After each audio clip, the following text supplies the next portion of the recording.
తెలుగు వాళ్ళందరికీ మన నందూస్ కపుల్ తెలిసిన విషయమే. వాళ్ళు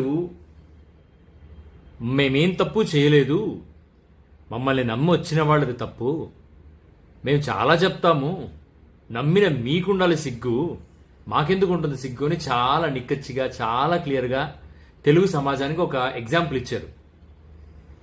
నిజానికి వాళ్ళని అనడానికి ఏం లేదు, వాళ్ళు కరెక్ట్గానే ఉన్నారు.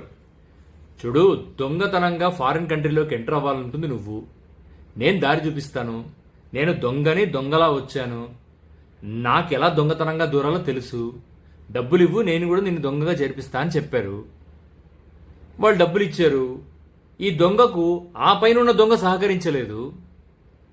మళ్ళీ ఆ పాయింట్లో నందూస్ అని ఏం తప్పు, ఏం లాభం ఉంది? దొంగ దొంగ, ఇక్కడ చిన్న దొంగ, అక్కడ పెద్ద దొంగ, మిగతా అంతా దొంగతనమే. సో భారతీయులు ఫారెన్ కంట్రీస్లో దిగజారి మర్యాద తీస్తున్నారు అని చెప్పడానికి ఈ నందూస్ కపుల్ అనేది ఒక స్ట్రాంగ్ ఉదాహరణ.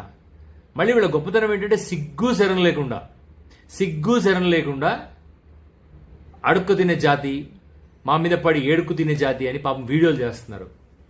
వాళ్ళది తప్పు కాదు, మనది తప్పు. మనం చేశాం తప్పు. నమ్మి ఆశపడి ఫారిన్లో సెటిల్ అయిపోదాము, అర్హత లేకపోయినా సెటిల్ అయిపోదాం అనుకున్న బ్యాచ్ అంతా ఇటువంటి జాతికి బలైపోతూ ఉంటారు.